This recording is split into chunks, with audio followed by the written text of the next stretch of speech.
పంచాన్నం వారి కుల విజ్ఞానము ఒక పరిశీలనంలో చివరి అధ్యాయము విశ్వకర్మ సంబంధిత సాహిత్యము పంచాన్నం వారి సాహిత్యము.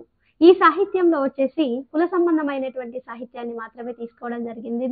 ఇందులో కుల సంబంధమైనటువంటి వృత్తి సంబంధమైనటువంటి సాహిత్యము ఏదైతే శిల్పం ఉందో, కావ్యం ఉందో, శతకం ఉందో అవన్నీ కూడా విశ్వబ్రాహ్మణులకి సంబంధించినటువంటి పుస్తకాలని, అందులో ఉన్నటువంటి వారికి సంబంధించిన సాహిత్యాన్ని మాత్రమే తీసుకోవడం అనేది జరిగింది. ఇందులో మొదటిగా పద్య సాహిత్యాన్ని తీసుకున్నట్టయితే ఈ పద్య సాహిత్యంలో విశ్వకర్మ పురాణం అనేది మనకు ముఖ్యంగా కనిపిస్తున్నటువంటిది. అదే కాకుండా నాగరేకాండము, ఇందులో ఉన్నటువంటి అంశాలన్నీ కూడా విశ్వకర్మ యొక్క సృష్టి నిర్మాణ సంబంధమైనటువంటి విషయాలు, ఇందులో ఉన్నటువంటి అష్టాదశ వర్ణనలు, అంతేకాకుండా దేవశిల్పులుగా దానవ శిల్పులుగా ఉన్నటువంటి ఈ యొక్క విశ్వకర్మ యొక్క సృష్టిలో మానవ సృష్టే కాకుండా సృష్టి సంబంధమైనటువంటి ప్రతి రచన కూడా ఇందులో నిక్షిప్తం చేయబడినటువంటి విషయాలు, ఇందులో సామాజికమైనటువంటి విషయాలే కాకుండా ఇంకా దేవతలు మానవులుగా ఉన్నటువంటి వారిలోనే కాకుండా జల సంబంధమైనటువంటి జలగర్భంలో పుట్టినటువంటి అనేక మంది ఉత్తములైనటువంటి కథానాయకులు కూడా మనకు ఇక్కడ కనిపిస్తూ ఉంటారు. అందులో మీనత యొక్క వృత్తాంతము, తరువాత నగర వర్ణన, అలాగే ఇక్కడ త్రిపురాల యొక్క వర్ణన, ఇవన్నీ కూడా కనిపిస్తూ ఉంటాయి. శివపార్వతుల యొక్క కళ్యాణము, అలాగే శివపార్వతుల యొక్క కళ్యాణ సందర్భమే కాకుండా వారి యొక్క శివపార్వతుల యొక్క కుటుంబ వ్యవస్థకి సంబంధించినటువంటి విషయాలు, ఆ కుటుంబంలో కుమారుడు అడిగేటటువంటి ప్రశ్నలకి సమాధానంగా శివుడు చెప్పేటటువంటి విషయాల్లో ఎన్నో సందర్భాల్లో విశ్వకర్మలకు సంబంధించినటువంటి విషయాలు ఎన్నో కూడా తాను చెప్పడం అనేది జరుగుతుంది. అటువంటి విషయాలన్నీ కూడా ఇక్కడ మనకు కనిపిస్తూ ఉన్నాయి. తర్వాత వీరబ్రహ్మేంద్ర చరిత్ర అనేటటువంటిది మనకు విశ్వకర్మ సాహిత్యంలో విశ్వకర్మ కుల సంబంధితమైనటువంటి సాహిత్యంలో కనిపిస్తున్నటువంటిది. ఇందులో తాను ఒక కుల వృత్తికారునిగా, సాహిత్యకారునిగా, తర్వాత సామాజిక వాదిగా, కుల మతాలకు అతీతంగా మానవులంతా కూడా సమానం అనేటటువంటి ఒక సమైక్యత భావాన్ని, అంతేకాకుండా మానవులు ఒక గృహస్థునిగా, తర్వాత ఒక తండ్రిగా, ఒక గురువుగా, ఒక శిష్యునిగా, ఒక వృత్తికారుడిగా, ఒక సమాజంలోనే సగటు మానవునిగా, సమాజానికి హితం చేసేటటువంటి వ్యక్తిగా, ఒక ముక్తి పదం వైపు సమాజాన్ని అంతటినీ కూడా నడిపించేటటువంటి ఒక వాగ్గేయకారుడిగా కూడా ఇక్కడ మనకు వీరబ్రహ్మేంద్ర స్వామి కనిపిస్తూ ఉంటారు. అటువంటి అతని యొక్క గొప్పదైనటువంటి చరిత్రని ఇక్కడ సాహిత్యంలో, కావ్యాల్లో, పద్య కావ్యాల్లో భాగంగా ఇక్కడ చూపించటం అనేది జరిగింది. తరువాత శిల్పసుందరి అనేటటువంటి కావ్యము పూసపాటి నాగేశ్వర కవి గారు రచించినటువంటిది. ఈ శిల్పసుందరిలో ఒకనాడు అలరారినటువంటి దీదీప్యమానంగా వెలుగొందినటువంటి శిల్పకళ మధ్యమ కాలంలో అనాదరణకి గురి కావటం, ఆ శిల్పసుందరి అంటే ఆ శిల్పమా తల్లి శిల్పమే మన ముందొచ్చి నిలబడి, శిల్పకళామ తల్లి ముందొచ్చేసి తన యొక్క పూర్వగతని తానే చెప్పుకోవడం, ఉదయాన్న మెలకువలో ఇంటికి వచ్చేసి తాను ఉన్నటువంటి ఒకప్పటి విషయాన్ని, ఇప్పుడు ఉన్నటువంటి పరిస్థితిని చెప్పడం, తనలో ఉన్నటువంటి ప్రతిభని అందరూ కూడా గుర్తించాలి అనేటటువంటి ఒక సృజనాత్మకతని కలిగించేటటువంటి అంశాన్ని ఇక్కడ తెలియజేయడం అనేటటువంటిది మనకు కనిపిస్తూ ఉంది. ఇంకా శిథిలమవుతున్నటువంటి ఎన్నో ప్రాచీనమైనటువంటి కట్టడాలకి పునర్నిర్మాణం చేయవలసినటువంటి ఒక స్థితిని ఇక్కడ మనకి కల్పించి ఈ కావ్యంలో కవి చూపించటం అనేది అద్భుతమైనటువంటి విషయంగా కనిపిస్తూ ఉంది. ఇక మూలస్తంభ పురాణము, ఇందులో చూసినట్టయితే ఎన్నో విషయాలు మనకు వేద సంబంధమైనటువంటి, పురాణాలకు సంబంధించినటువంటి, వైదిక సంబంధమైనటువంటి విషయాలే కాకుండా ఇక్కడ అనేకమైనటువంటి విశ్వకర్మకు సంబంధించినటువంటి సకల విషయాలు కూడా చర్చించబడ్డట్టుగా మనకి నాగరీకాండం అనేటటువంటి దాంట్లో కనిపిస్తూ ఉన్నాయి. ఇక రాగమయి అనేటటువంటి కావ్యంలో కాకతీయుల యొక్క శిల్ప వైభవాన్ని ప్రత్యక్షంగా చూపినటువంటి కావ్యంగా కనిపిస్తుంది. ఇక కోనార్కు దేవాలయం, ఈ కోనార్కు దేవాలయం ఇక్కడ దేవుని యొక్క ప్రతిష్టకి నోచుకోకపోయినా ప్రతి గుడికి వెళ్ళినప్పుడు ప్రతి ఒక్క మనిషి కూడా అక్కడ దైవ దర్శనం చేసుకోవాలనుకుంటారు. కానీ కోనార్కు దేవాలయానికి వెళ్ళినప్పుడు శిల్ప దర్శనం చేసుకుంటాడు. అక్కడ శిల్ప సుందరిని దర్శింపజేస్తాడు.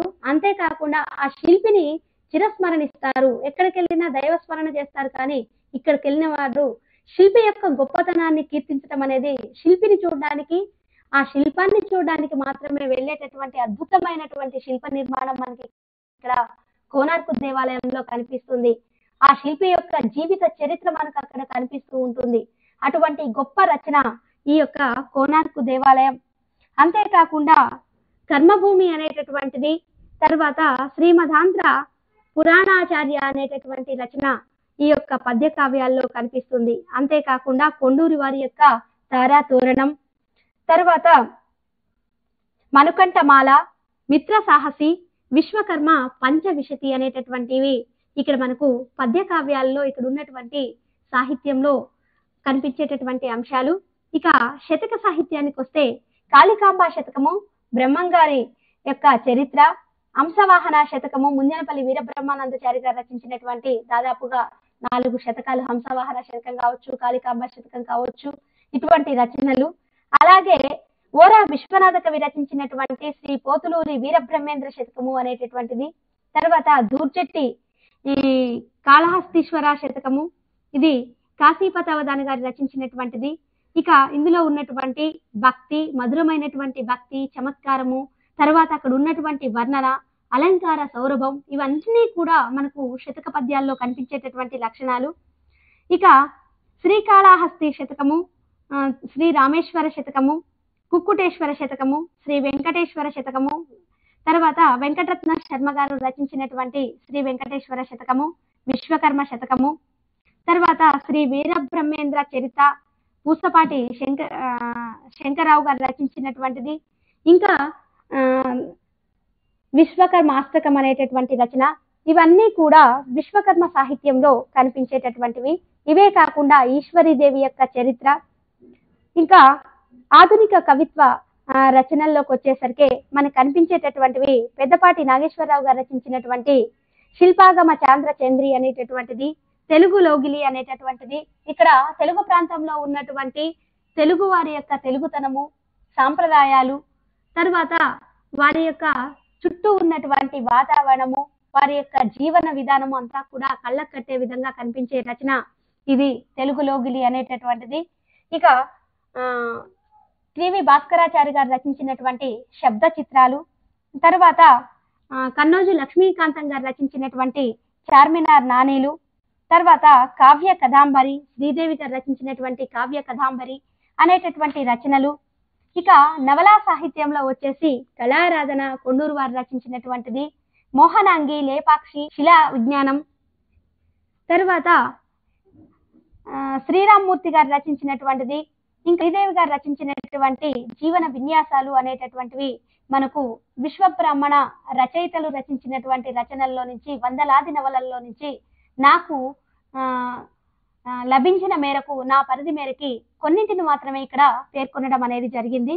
అదే కాకుండా జీవన విన్యాసాలు అనేటటువంటి విభిన్నమైనటువంటి మనస్తత్వాలని చిత్రించినటువంటి నవలగా మనకి ఇక్కడ కనిపిస్తూ ఉంది. ఇక కథా సాహిత్యంలోకి వచ్చేసరికి ఈశ్వరీదేవి కథ, తర్వాత కొలిమి చల్లారింది అనేటటువంటిది, వెండి గిన్నె అనేటటువంటిది, సుదర్శన చక్రము, కొత్తపల్లి, కుట్ర అనేటటువంటి రచనలు వృత్తి సంబంధమైనటువంటి రచనలుగా తీసుకొని ఆ కథల్ని మాత్రమే ఈ యొక్క నా విజ్ఞాన పరిశోధనలో పేర్కొనడం అనేటటువంటిది జరిగింది. అనేక మంది, వందలాది మంది రచయిత్రులు ఉన్నటువంటి సముద్రమంత సాహిత్యంలో నేను చేసిన ఈ ప్రయత్నం కేవలం నీటి బిందువు లాంటిదనే చెప్పవచ్చు. అంతేకాకుండా రఘువంశ కావ్యాన్ని రాసేటప్పుడు ఆ మహాకవి అయినటువంటి కాళిదాసు మహాకవి ఒక విషయాన్ని చెప్తూ ఉంటారు. సూర్యప్రభో వంశ క్వచాల్ప విషయామతి తిత్తిర్షార్ధస్తార మోహదుడోపే నాస్మి సాగరం అని. అంటే సూర్యకిరణాలు ఎంతవరకైతే ఈ భూమండలంలో వ్యాపించి ఉన్నాయో అంతవరకు కూడా రాజ్యాన్ని విస్తరించినటువంటి కీర్తివంతులైనటువంటి వారు రఘువంశపు రాజులు. అటువంటి వారి యొక్క చరిత్రని నేను రాయాలనుకోవడం ఒక సముద్రంలో చిన్న బెరడు వేసుకొని ఈదేటటువంటి ప్రయత్నం చేయడం లాంటిది అని అంత గొప్ప మహాకవి చెప్పారు. అటువంటి సూర్య చంద్రాది వంశాలకు ఆధారమైనటువంటి వారు ఈ యొక్క విశ్వకర్మ నుంచే ఈ సూర్య చంద్రాది వంశాలన్నీ కూడా ఆవిర్భవించాయి ఈ భూమిపైన అని చెప్పబడేటటువంటి ఆ విశ్వకర్మ సంబంధిత సాహిత్యాన్ని సంపూర్ణంగా పరిశోధించగలిగినటువంటి సామర్థ్యము ఏ ఒక్కరి వల్లనో అయ్యేది కాదు. ఎంతో మంది పరిశోధకులు ఈ యొక్క పరిశోధన చేయవలసి ఉంది. అందులో నేను చేసింది ఒక చిన్న ప్రయత్నం మాత్రమే. ఆ ప్రయత్నంకి అవకాశం కల్పించిన విశ్వవిద్యాలయానికి, గురువులకి, తర్వాత అందుకు సహకరించినటువంటి కుల పెద్దలకి, నాకు జన్మనిచ్చినటువంటి తల్లిదండ్రులకి, సహకరించినటువంటి మా కుటుంబ సభ్యులు, తర్వాత నా యొక్క భర్త అయినటువంటి అనిల్ కుమార్ గారికి, ఈ ఈ విషయాలన్నింటినీ కూడా మేము ముందుకు తీసుకొచ్చినటువంటి మన ఈ యొక్క సార్కి, ఎడిటింగ్ చేస్తున్నటువంటి సార్కి, వీడియో తీస్తున్నటువంటి వారందరికీ కూడా నా ధన్యవాదాలు తెలుపుకుంటూ నా ఈ పరిశోధన ప్రస్తావాన్ని ముగిస్తున్నాను.